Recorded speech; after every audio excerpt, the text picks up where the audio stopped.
والله بحبكم. صدقني انت النهارده لما تطبق الحته دي في شغلك، طبقها من بكره، طبقها من دلوقتي. انت نفسك هترجع للفيديو ده تاني وهتقول لي شكرا يا عبد الله. من الاخر اسمع واشتغل. فيديو النهارده فيديو مهم جدا فوق ما تتخيل. لو عايز تنجح في شغلك وتعمل فلوس كتير يبقى الفيديو ده ليك. عايز اقول لك هتخسر كتير لو ما تابعتش الفيديو ده للاخر. ليه بقى؟ النهارده انت عايز تنجح في شغلك، النهارده انت عايز تساعد العميل او الناس اللي انت بتخدمها في شغلك، اذا كنت مبيعات او اذا كنت اي حاجه. الحته دي لو طبقتها، والله عن تجارب ناس كتير بيقولوا ان الحته دي بتخلينا نكسب فلوس وبنكسب خدمات كمان كتيره. اللي انا عايز اقول لك النهارده، حط الجمله دي ما بين عينيك، انا نفسي بعمل بيها. خدمه العميل بتساوي رزق كتير. طب ما كنا بنخدم العميل؟ لا، النهارده لما انت بتساعده وبتقف معاه وبتديله وقت كتير وبتهتم بيه، زي ما بقول لك كده كمان، لو بتريح العميل، العميل بيريحك. والاجمل من كده كمان، انت لو بتساعد العميل ده مساعده جامده جدا كمان، عايز اقول لك العميل ده او الزبون ده بيفضل شغال معاك مندوب مبيعات. والله. ليه بقى؟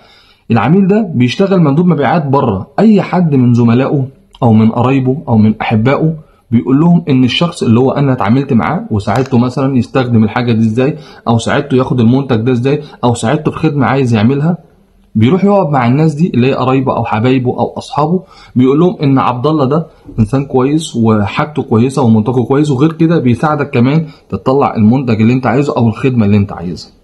النهارده كمثلا انت النهارده داخل على الفيديو بتاعي، انت النهارده انا بساعدك ازاي تنجح في شغلك وازاي تعمل فلوس كتير وازاي تترقى في المكان بتاعك.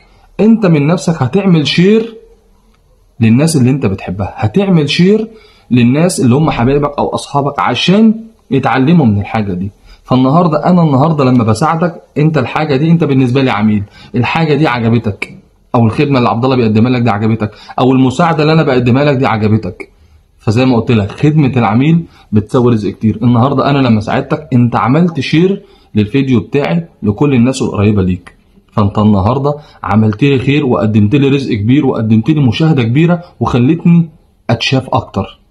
هو ده المطلوب. النهارده انت لو بتقدم خدمه، انت راجل شغال في السيلز في المبيعات، النهارده انت بتبيع منتج، اقف وساعد العميل على قد ما تقدر، ريحه، اديله وقته، اديله كل اللي انت عايز تديهوله.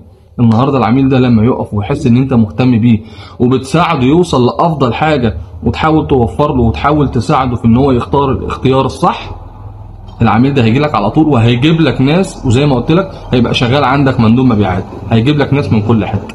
جربها، خدمه العميل بتساوي رزق كتير. والله بحبكم. صدقني انت النهارده لما تطبق الحته دي في شغلك، طبقها من بكره، طبقها من دلوقتي. انت نفسك هترجع للفيديو ده تاني وهتقول لي شكرا يا عبد الله.